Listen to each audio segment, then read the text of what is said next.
I'm Scott Loughlin. This is the Data Chronicles, and here are your data points. Today, we have a special episode surrounding the state of cookie consent banners and cookie requirements in the US, EU, and UK.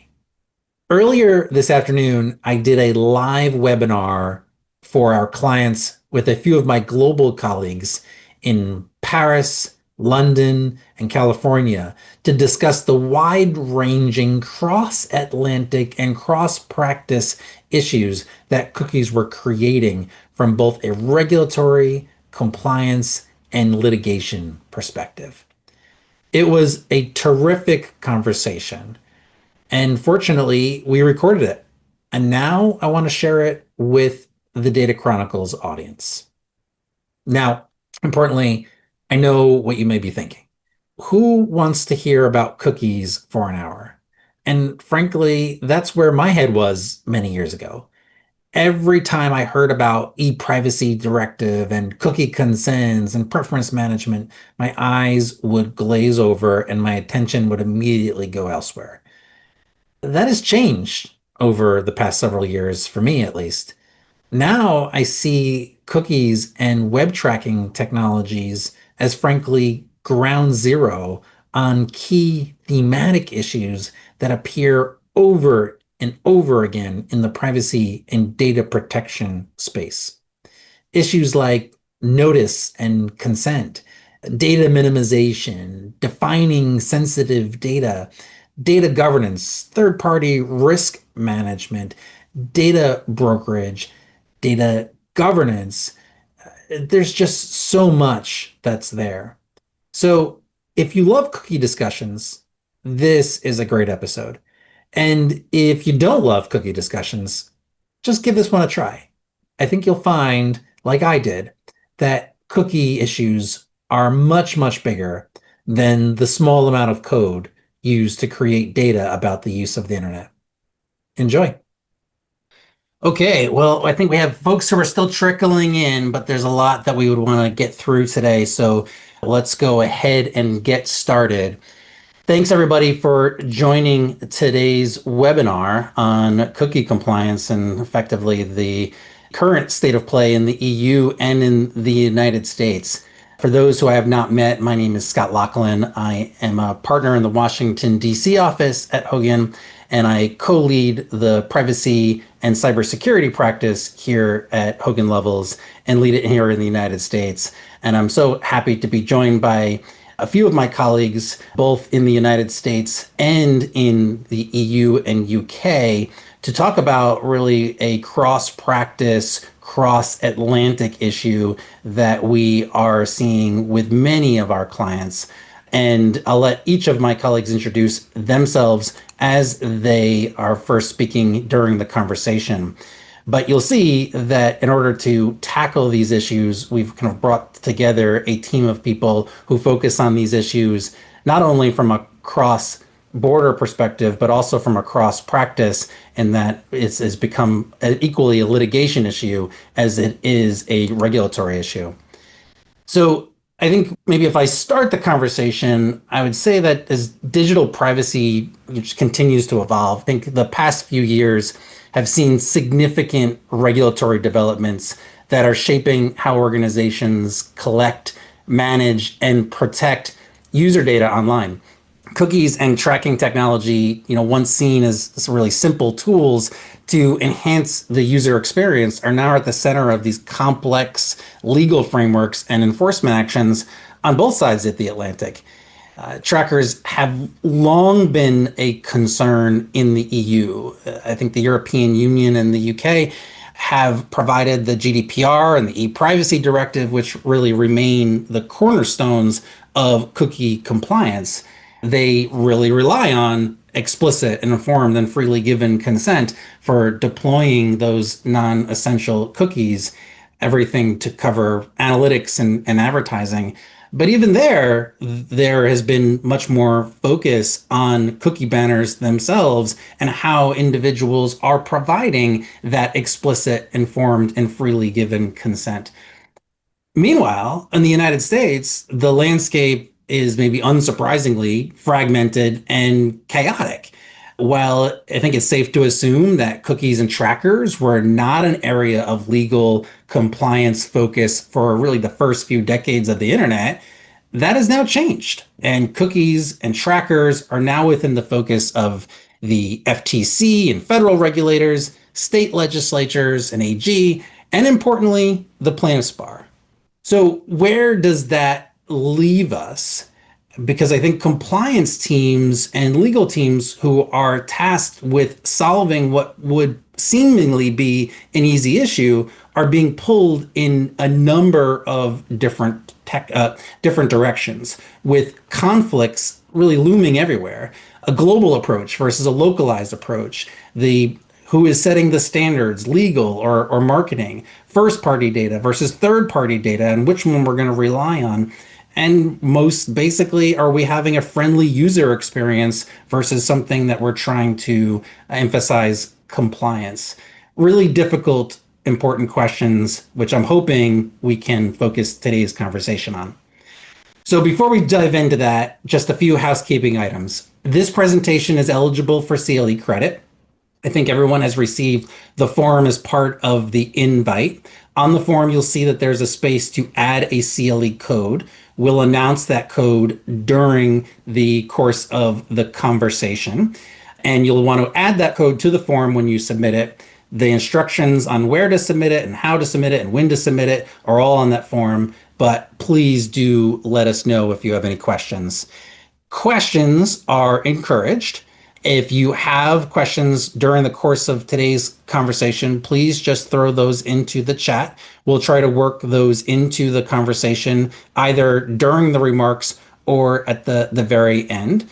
And if there are areas that we're not able to cover, then we'll make sure that we circle back with you to address those things. So with that, I'm going to turn the floor over to my partner in Paris, Etienne, to get us started. Thank you very much, Scott. I run the privacy practice in Paris, and I'm a former member of a data protection authority in Europe. I would like to start maybe with some history. 27 years ago, and you can see this on the next slide, we saw engineers taking in charge how a browser would manage cookies and how a user could express some rights regarding cookies. And in 1997, in less than 9 months, first they introduced a right to opt out from cookies, a cookie per cookie right to opt out. And 6 months after, because there were tons of cookies to which you could reject or accept the recording, you have the right to say yes for all and no for all. Then after, we had some evolutions of it, but this is the first global standard granting users a right from their browser to reject cookies. And nothing happened in Europe until 2002, when through the e-privacy directive, this browser-level way to exercise your rights regarding cookie has been just set up as a legal requirement in Europe. Nothing changed from this global standard and technical standard, but you could have the right to exercise your right to refuse cookies from your browser. There was no interaction between a website and a user dealing with cookies. You are just implementing some settings in your browsers, starting in 2002 in Europe as a legal requirement. But the European Union introduced some legal concepts in it. You should be informed of the purpose of these cookies. You should be informed on the processing activities resulting from these cookies, not only the recording, but the further use of these cookies. And you should know the identity of the sender of the cookie, the operator of the cookie, which in a legal jargon became the data controller.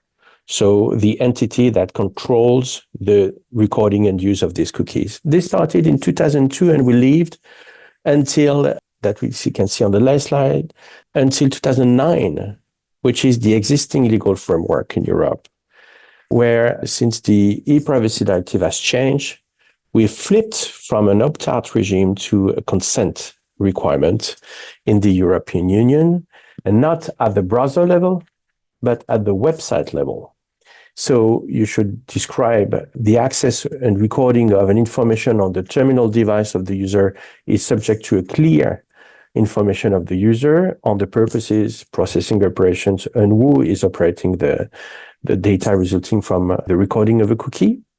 And people were granted a right to consent, which means provide an explicit, prior, and freely given consent to the recording of a cookie with some exemptions.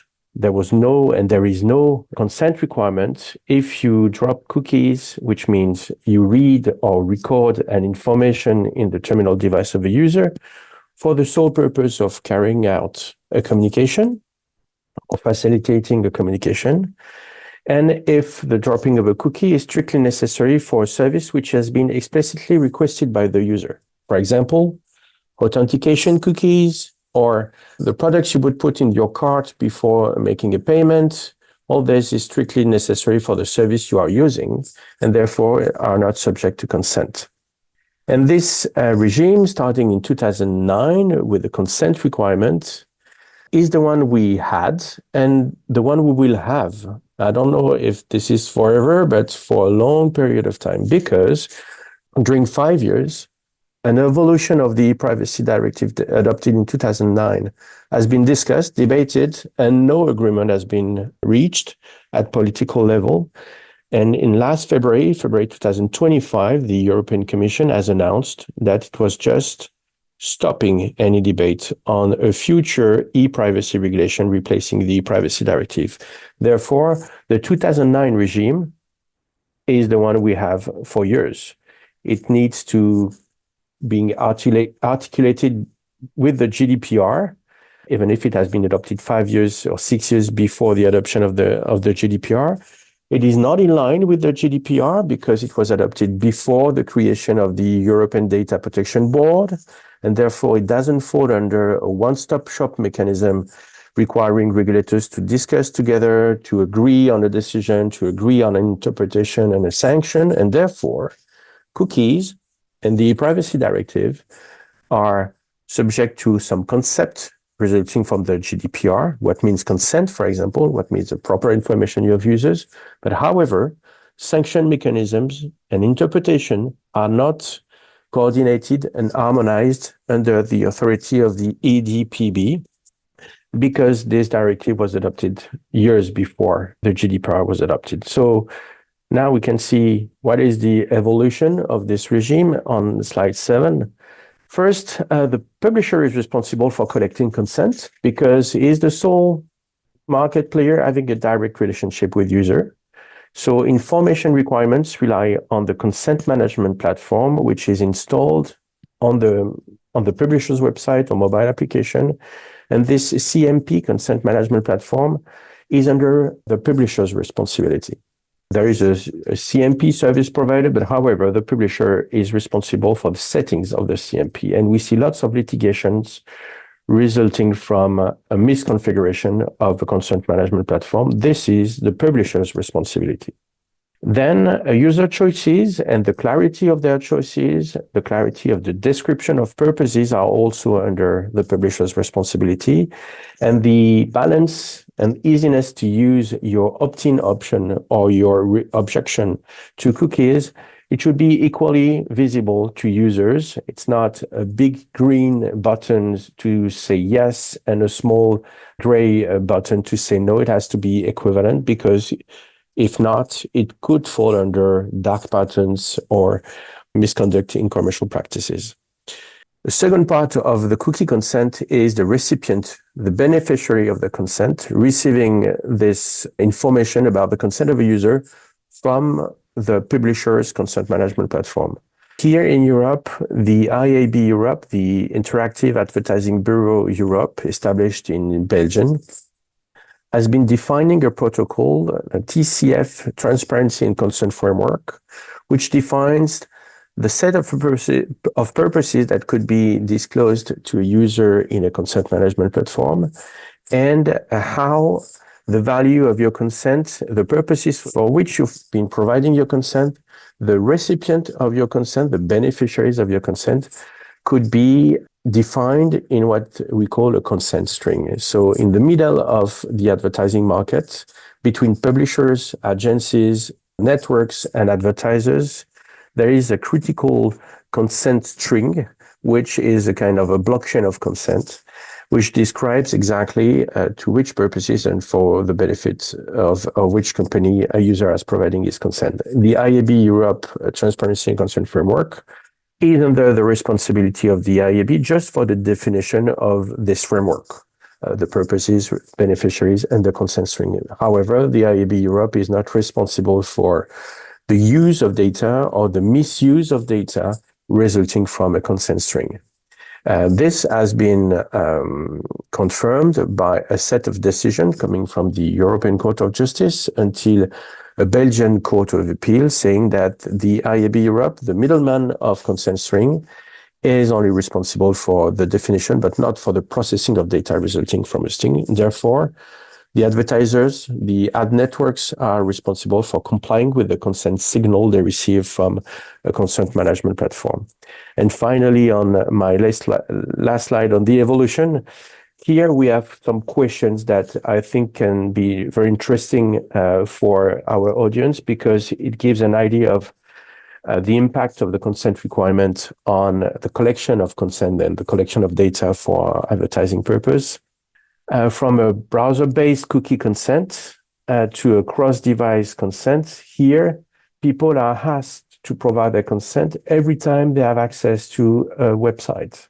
Every first visit of a website, they receive a pop-up window asking for consent for questions they may not understand.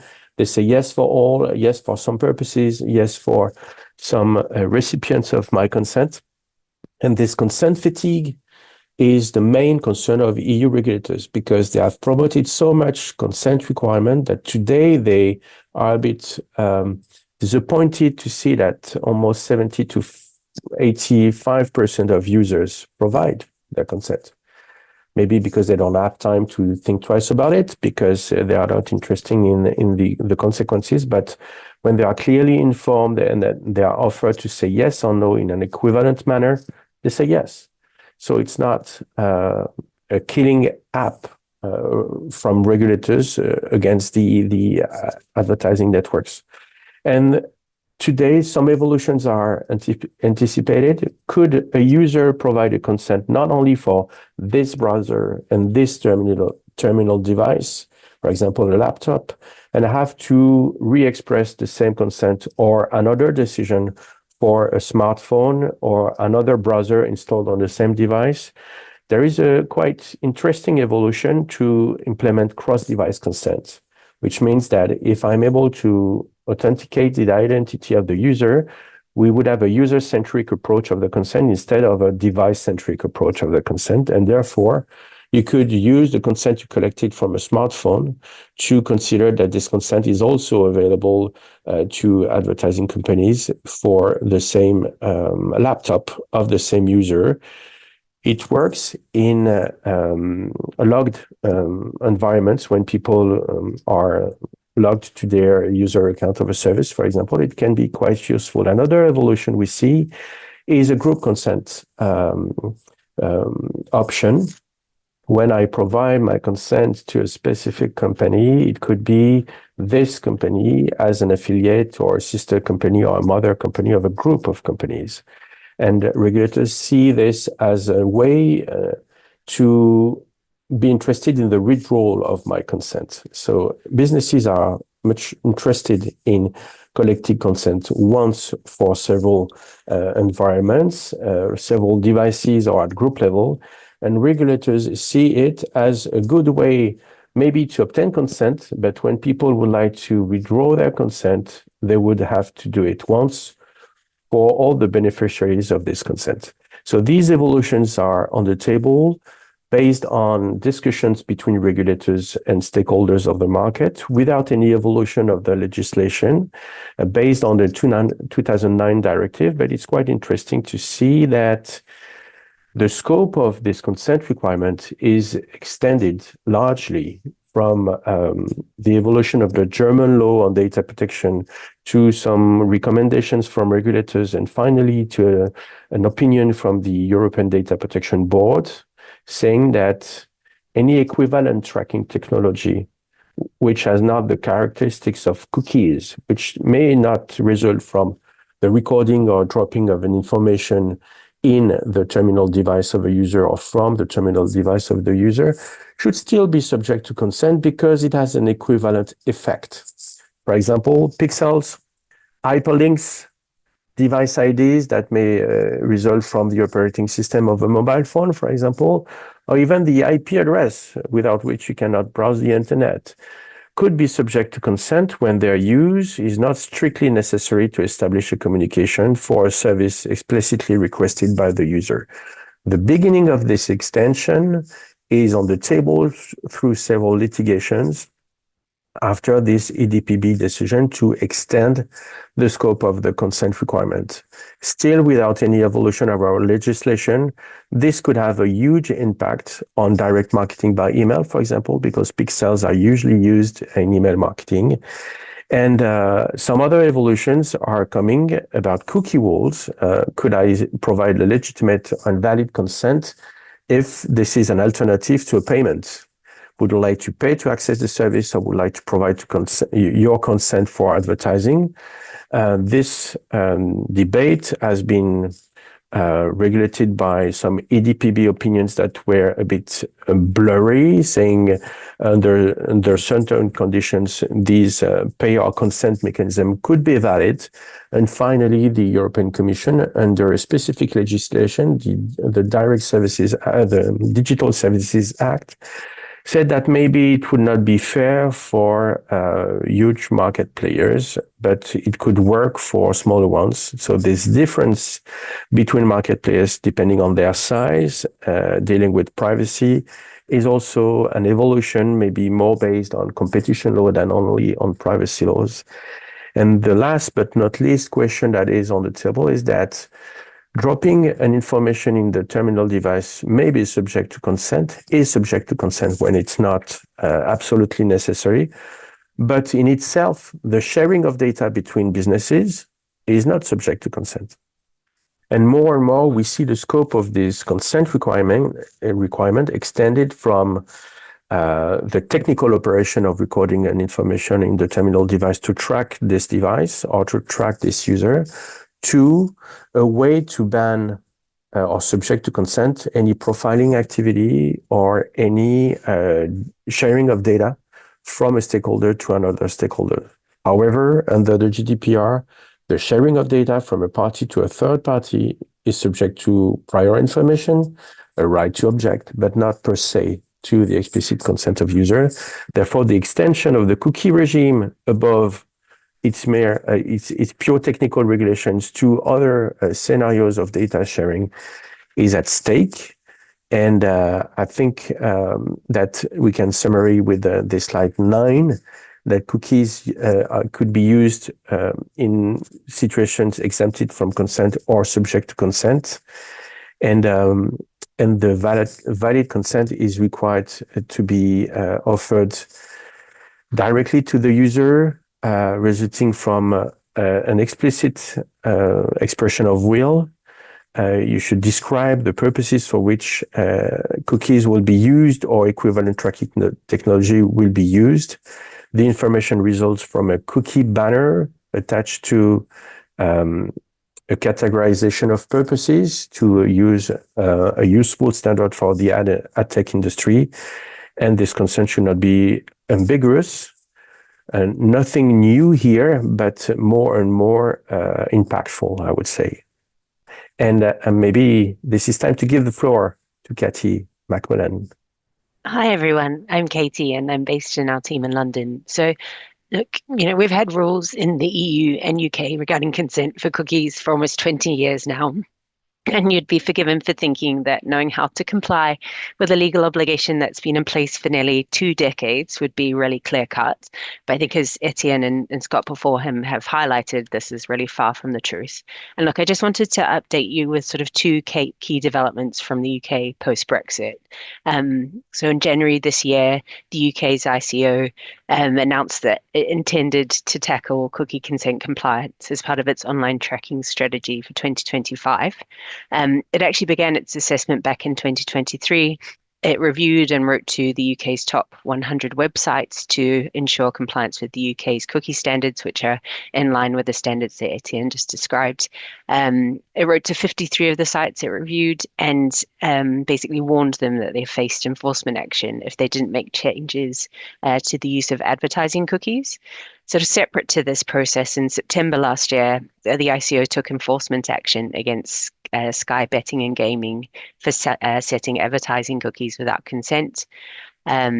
This is interestingly, the investigation in this case was prompted by a complaint from a campaign group rather than the ICO's own review and efforts. And in that case, they issued a reprimand and publicly named the company rather than imposing a financial sanction. Just last month, the ICO contacted the UK's top 1,000 websites, asking them to confirm compliance with the cookie consent regime. And most notably, unlike the assessments that came before it, the ICO is really focusing its efforts on the use of advertising cookies rather than cookies used for purposes such as analytics, performance, functionality. And I think part of this is because there are also changes for the UK's legal regime on the horizon.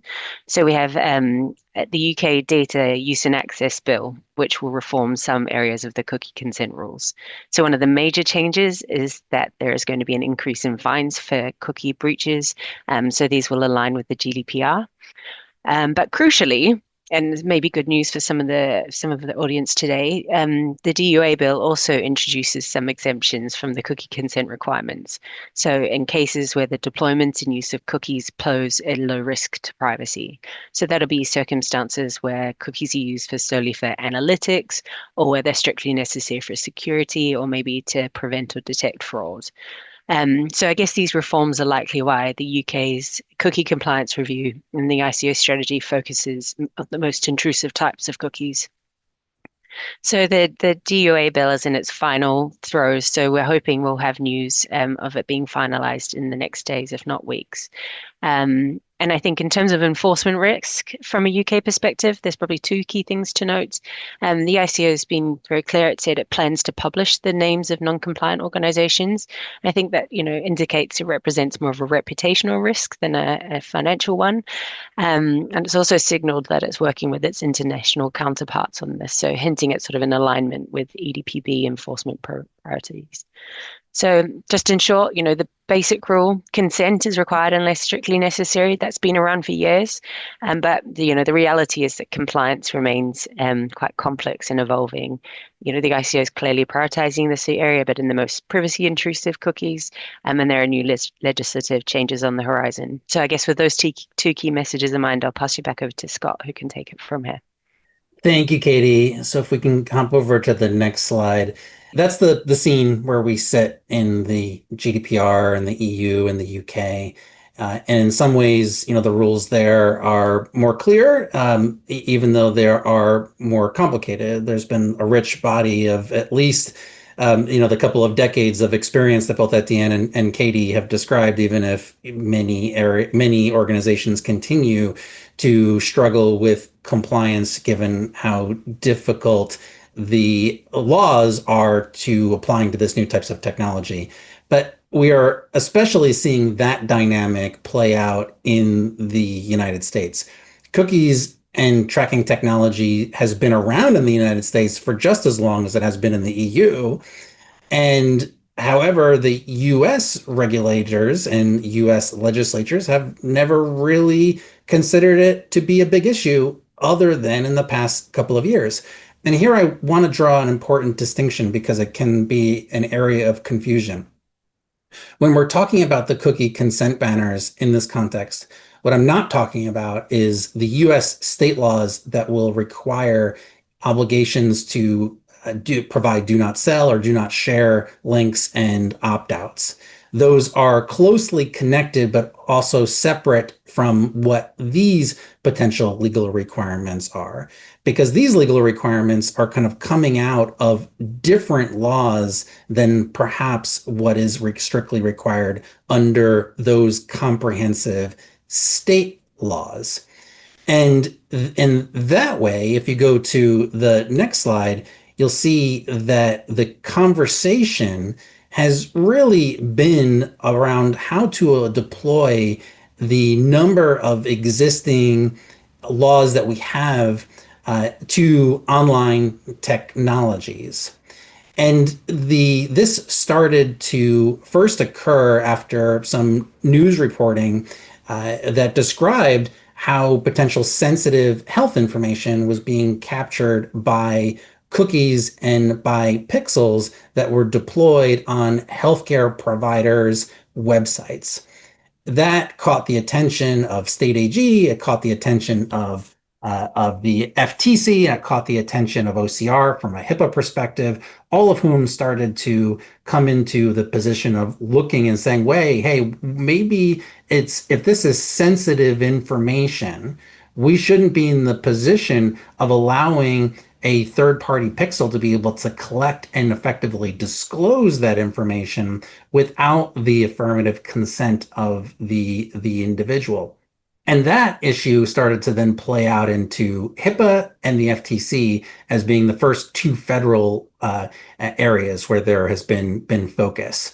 If you go to the next slide, you'll see from a HIPAA perspective, and many of you on the line may say, well, I'm not subject to HIPAA, but essentially pause here because a lot of these principles are going to be finding their way in many other places, including under the new state laws that are coming into effect that apply different things.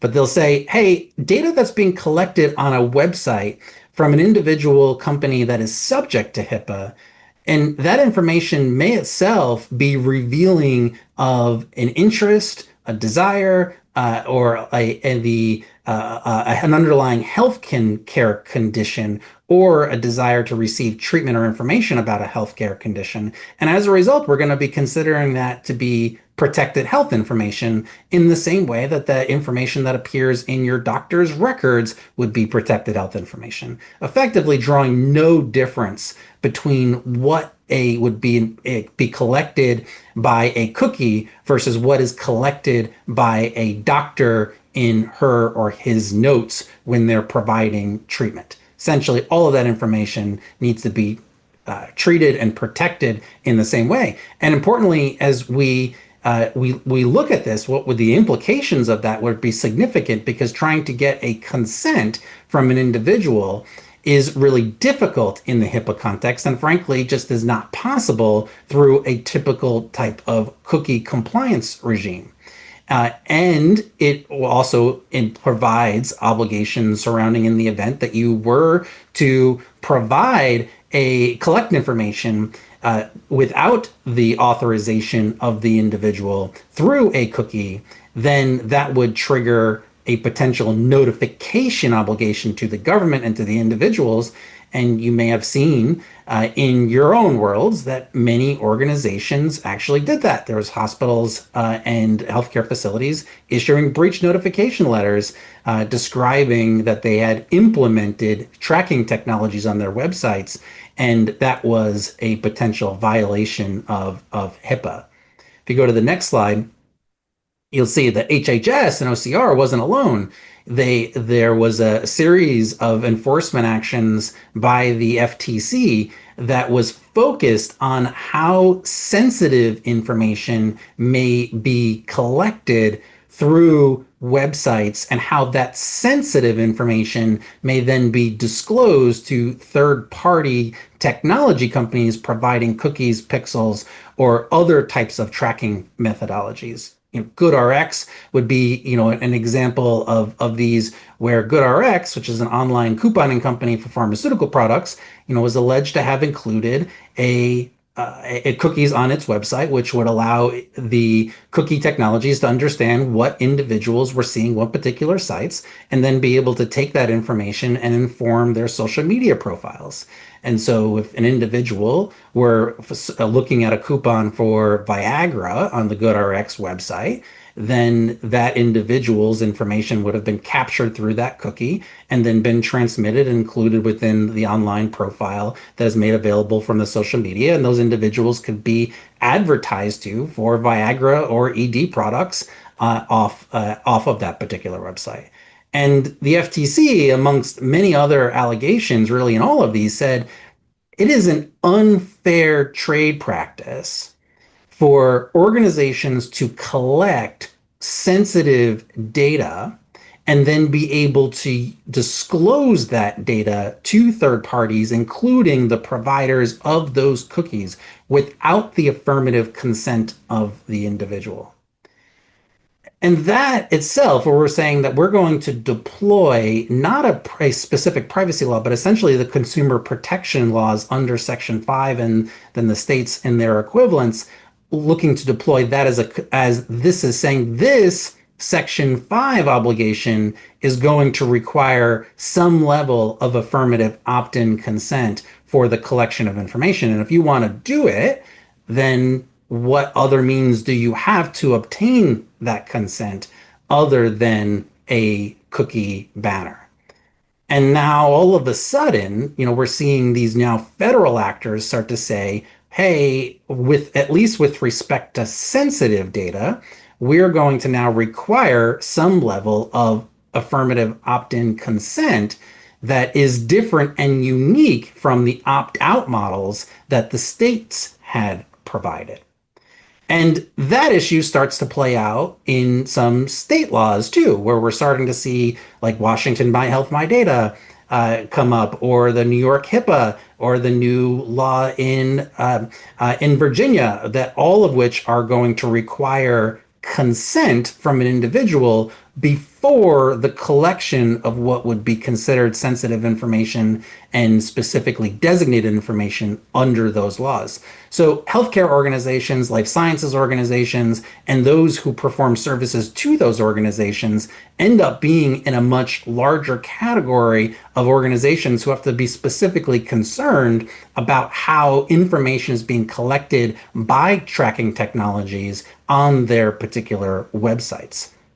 If you go to the next slide, you'll see one of the difficulties with this is that they are referring to this as sensitive data, not health data. Health data is an example of sensitive data, but at least in the prior regime of the FTC, in the Avast case, they were making broad and sweeping cases, which they've also done in private conversations, that browsing and location data by their very nature are considered sensitive, and as a result will require the consent of the individual. If you go to the next slide, you'll see that if this line of thinking, which maybe is not going to be the way that this administration is going to implement it in this current version of the FTC, but as you're thinking about resilience and persistence in this area, you have to be very aware that the laws here are probably going to move more into the direction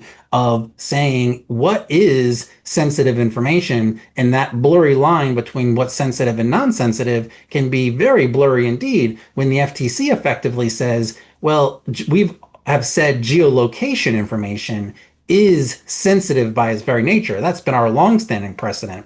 And so where someone physically is located, that's sensitive. But if we deploy that same view into the internet, if I know that a person is on a particular website, why would we treat that differently than where they are physically located? In other words, the physical destination and physical location is the same as the online location.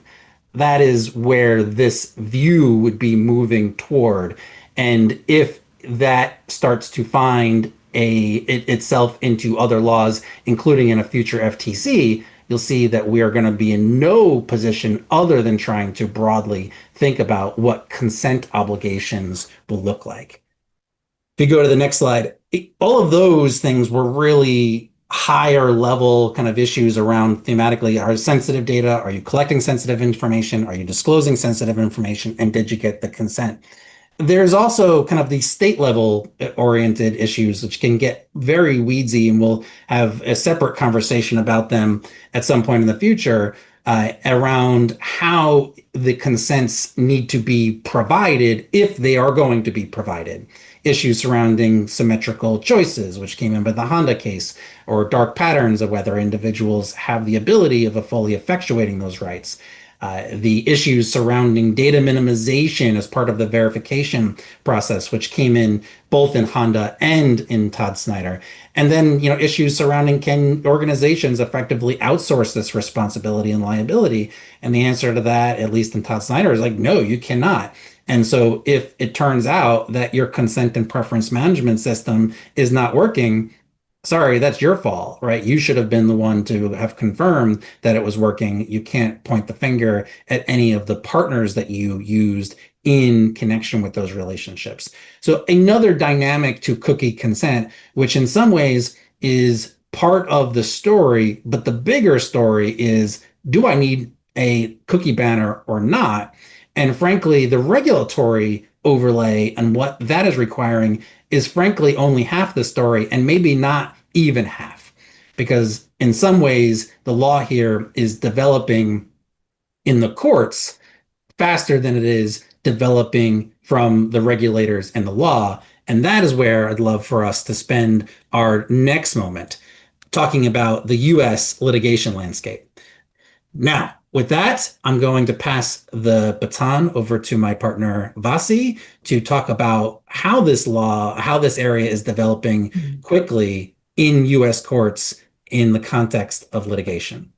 Thank you, Scott. And hi, everyone. I'm Vassi Iliadis. I am a litigation partner based in Los Angeles, and I lead up our data privacy and cybersecurity litigation team in California, and have been doing a lot of work on these issues over the past few years, as I'm sure anyone who follows legal publications that report on data privacy, litigation, consumer class action litigation more broadly, you are probably seeing one or two decisions, whether it's pleadings decisions, summary judgment, settlements, so on and so forth in this space almost every day. So if we could move to the next slide. All right. So just provide an overview of the U.S. litigation landscape. And I think Scott mentioned this briefly, but obviously, this webinar is called Cookies and Consent, but really we're talking broader than cookies. The litigation we're seeing extends to pixels tracking user interactions on a website, session replay technology, marketing email software, mobile SDKs, whether it's for advertising or analytics. We're talking about non-essential tracking technologies. And so I'll call them web trackers or tracking cases. And since 2022 in the US, we've seen, it says here, over 1,000. I think it's probably even closer to 2,000 web tracking cases that have been filed in courts across the US, both federal and state courts, both class actions and individual suits. And the claims include a variety of statutory causes of action. We have some examples here, and I'll talk about some of the theories that plaintiffs are alleging in the next slide, as well as common law claims, invasion of privacy, for example. We're also seeing, in addition to the litigation that's filed in courts, mass arbitration, which is compounding the litigation risk associated with using web tracking technologies. And mass arb isn't new, but certainly where our clients and most companies and website operators include arbitration provisions in their terms of service, we are seeing the plaintiffs bar take advantage of those arbitration provisions, gather up their, class of clients, and then bring individual arbitration demands on behalf of hundreds, if not sometimes tens of thousands of consumers related to these claims, really putting our clients in tough positions, particularly when the arbitration filing fees can get very high for respondent entities. You'll see here that there are mixed results in the courts. There certainly are. it's hard to even say by jurisdiction who's sort of winning the fight, right? Every day there's a new decision. Some decisions are more plaintiffs friendly, allow complaints to proceed past the pleadings, particularly in California, give plaintiffs an opportunity to amend. There's been a little bit of a shift, though, where we've seen some good decisions over the last couple of months, particularly around Article 3 standing and whether plaintiffs have standing to sue in these types of cases. And then there's been, a mix of summary judgment and class cert decisions as well, though there are fewer of those decisions than there are at the pleadings, just given how slowly the courts and the parties are moving through this litigation. And then, as Scott mentioned, there's obviously this focus by regulators, and that influences the plaintiff's bar. We're starting to see the complaints not only make sort of broad allegations about the use of these technologies, but cite FTC guidance, cite FTC enforcement actions to make an atmospheric point about, the purported illegality of using these types of technologies. Even if it doesn't necessarily impact the claimant issue, they're certainly making these points to influence the courts and to tell the story of a broader enforcement regime and focus by regulators in this technology. I'll just say briefly, this is really impacting organizations nationwide and across industries. It's coming, to the point where basically any website operator, regardless of which industry in which you sit, that is using these kinds of technologies is potentially at risk to face litigation or pre-suit demand or mass arbitration. And I think there are 2 points to make here before we go into specific plaintiffs' theories, which is what all of these suits have in common is that the plaintiffs' bar are pushing for overly expansive interpretation of certain statutes. One of the things the statutes have in common are statutory damages provisions. So most of these provide for statutory damages on a per violation basis. So if we're taking liability or talking liability for a class, it can really add up. And we can talk about what those statutory damages are. And their plaintiffs' bar is essentially banking on the fact that many courts are not going to say at the outset, no, this statute was not intended to cover this technology. They'll often wait and say that's a merits issue. Let's talk about it later. And so plaintiffs are essentially leveraging the fact that these are old technologies that have not really been tested. The legislature hasn't spoken out about whether they necessarily apply to these particular contexts, in order to push defendants in a position to say, okay, we're either going to fight this largely unprecedented fight and make it its way through the courts, or we're going to potentially resolve it early. And it is very frustrating for a lot of our clients because there is not a ton of clarity here. Okay, I think we can move to the next slide. All right, so a lot of different statutes are being alleged here, but I want to cover 3 of the ones that we see most frequently. And there are other state statutes, again, not reflected in here. There's an Arizona statute that we've been litigating based on the use of email marketing software. There's the Federal Wiretap Act and various unfair deceptive practices acts. But starting with the California Invasion of Privacy Act, we're really seeing 2 core theories. The first is a wiretap theory that's under Section 631 of SIPA. And SIPA prohibits the interception of communications without the consent of all parties involved. And what plaintiffs are arguing here is that cookies and tracking pixels intercept communications because they collect and share user data without their consent. And that the businesses or website operators that use these kinds of trackers are, quote, aiding and abetting the third party in intercepting those communications. So that's the theory by plaintiffs under the wiretapping provision. SIPA also has a trap and trace or pen register provision that's under Section 638.51. And really, I think it's most applicable when you talk about trap and trace devices, where plaintiffs are essentially saying internet tracking technologies qualify as trap and trace devices, which, as most of us know, are historically used by law enforcement. And they qualify as those under the statute because they're, 1, surreptitiously installed on a website user's internet browser, and they're meant to capture incoming electronic information. The biggest example that we see is IP addresses, right? So these are technologies meant to capture a user's IP address that would identify the originating source of that information, but not the contents of a user's communication. And there's a difference here because wiretapping requires that the contents of a user's communication is being transmitted. Trap and trace provision doesn't. So plaintiffs are saying, it's enough that you simply capture things like an IP address. Then we move to the CCPA, which I'm sure many of you already know that there is a private right of action for really what we think of as data breaches. The law is pretty clear that the private right of action is limited to consumers whose non-encrypted and non-redacted personal information, which is separately defined, is subject to unauthorized access and exfiltration, theft, or disclosure as a result of a business's violation of their duty to implement and maintain reasonable security measures. Well, over the last few months, we've started to see plaintiffs argue, and courts have accepted a formulation of the private right of action under the CCPA, pushing it widely beyond its understood scope of data breaches. And they're basically saying, if you use trackers without a user's consent and you're subsequently transmitting that data to a third party, then you're violating your duty to implement and maintain reasonable security. And that would therefore amount to an unauthorized access and exfiltration, theft, or disclosure under the statute. Now, of course, they have to meet various hurdles, including showing that the information is personal information under the statute. But this is something that courts have been buying, at least in 2 or 3 cases. And we think this trend is going to continue where you're going to see not only a CIPRA claim, potentially federal wiretap claim, but also CCPA. And then the last core theory and key statute we've seen in alleged and complaints is under the Video Privacy Protection Act. And that was an act that was enacted in the 80s, obviously aimed to protect the privacy of video viewing histories. And as you likely know, Congress passed this law after Robert Bork's video rental history was published during his Supreme Court nomination.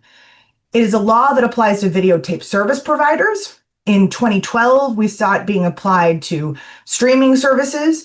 But now, and at least since 2022, virtually any website with video content, although this issue is being litigated and decided in the appellate courts right now, can be subject to a potential VPPA claim. Maybe not a successful VPPA claim, but if you have video content on your website and you're using tracking technologies and you're capturing the video device ID, the URL of the video, it's on the page where the video fires, you could be potentially subject to a VPPA claim.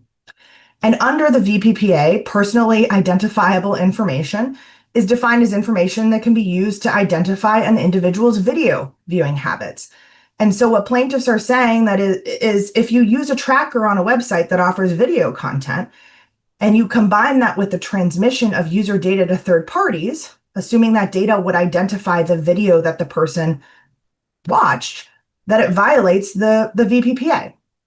So these are the core theories. Again, many other statutes being alleged here and common law claims, but this is what we're seeing.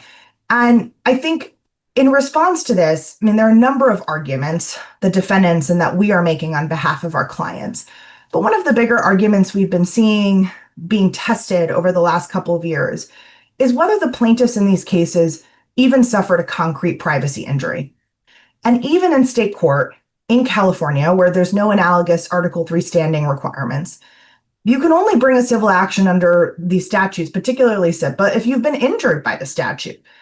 And what courts have been saying and what we've been seeing over the past several months is that if you're alleging that simply your IP address or your page view on a non-sensitive website, for example, the score of a game you watched last week is being transmitted to a third party, there is no legally protected privacy interest in that information. And that is something we're hoping continues because I think it helps draw lines between cases where, yes, maybe arguably sensitive data is being captured and transmitted, and cases where you're an everyday website operator, you're using everyday technology, And how can you possibly say as a plaintiff that this company is invading your privacy by using these technologies when you're simply looking at a score at a game, checking out a new dress online, or potentially only having your IP address, which is voluntarily given to a website operator when you use the internet, is a violation of privacy and a violation of these statutes. So I think we can move to the next slide. And we'll talk about this in a minute with Scott, but I think a key point here is one of the big defenses, in addition to standing, in addition to arguments that these statutes shouldn't apply in this context, is consent, that a user consented to this type of activity. And consent is a very good defense, particularly when you're not dealing with statutes like the VPPA that have very prescriptive and specific consent requirements. But with respect to the other statutes, if you have a cookie banner, if you're disclosing this to consumers, this is a defense to the claims. Courts are reluctant to decide consent issues at the pleadings, at least, because it requires you to go outside the pleadings to produce evidence of the website and what the website looked like to the user. Obviously stronger if you're dealing with a plaintiff who signed up for your service and you have a sign-up flow to show for it.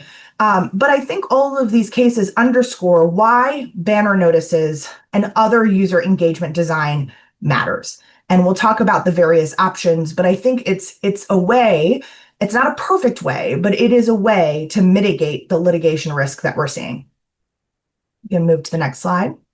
Scott, passing it over to you. You want to take this one? Sure, yeah, and I know we only have a few minutes left, and so maybe we'll end on this one. But I think one of the things to emphasize around how these banners are coming into place, or whether there's no banner at all, is that given all of the dynamics that we described between both sides of the Atlantic, the regulatory issues, the issues that from a litigation perspective, and then importantly, kind of how we are thinking about the user experience. You look at these cookies banners that are up on different websites, both in the United States and elsewhere, and you can quickly determine, one, whether the organization has fully kind of wrestled with this set of issues, and two, where they fall on the risk spectrum about what they're willing to take on and what they're not. And that is immediately obvious to anybody who's in this particular space, not only to the defense counsel who is helping organizations comply with all of these obligations, but also to plaintiffs and to regulators who may have a different view about how consent may or may not be required, or how consent needs to be procured. There was a question in the chat about, okay, well, does a cookie consent banner, even address all of the things that you're worried about? And the answer is, we're not yet sure. From some legal regimes, it clearly would not, right? If you rely on a cookie consent banner to comply with HIPAA, that wouldn't work, because HIPAA has a very prescriptive view about what needs to be included within a consent, or in their terminology, an authorization. But it may work in some of the other state laws that don't define exactly what consent is, or maybe even the new emerging sensitive data laws, like in Virginia, where it requires consent, but it doesn't specify what needs to be included in that consent. And so you see all of these various options, which all have their pros and their cons, everything from essentially saying, hey, we're going to use EU everywhere, and we're going to deploy the GDPR banner wherever we go, which itself can create issues in the United States. But that is a methodology that organizations are using, all the way to the very other side of the spectrum of saying, listen, this is too complicated, and I'm going to make it so that my users are not spammed with consent banners wherever they go, which makes for a terrible experience. We're going to just rely on disclosure in our privacy policy, together with the opt-outs of the do not sell and the do not share. And then you have these middle grounds of, well, maybe we have opt-outs, maybe we'll have a notice-only banner. All of them are essentially out there. And you're starting to see in some cases, including in Honda and some of the other CCPA cases, that they're looking at this and they're saying, yeah, that may not be the type of consent that we ultimately want. In other words, the CCPA says you don't have to have a consent banner, but if you're gonna have one, it needs to look like this. And that, as my guess, is where we're going to be struggling as a community of saying, how is it that we're going to not only wrestle with the ideas of consent or no consent, but then importantly, how we're ultimately going to obtain that consent, whether that's implicit or explicit, whether it's opt-in versus opt-out, whether it's EU or US, all of those things are frankly on the table, which I think is going to be an area to watch over the course of the next period of time. So as I promised, there was a lot to get through, and I think we got through it all. We didn't have much time for questions, but I think we had a number of them as we go through. Please do feel free to follow up with any of us afterward. We're happy to connect with you both on LinkedIn, or if you just want to send us emails, and we're happy to work with you and talk through any specific concerns or questions you have on this topic. Thank you very much for attending, and on behalf of the panel, really appreciate the insightful questions and your participation. Have a great afternoon, everyone.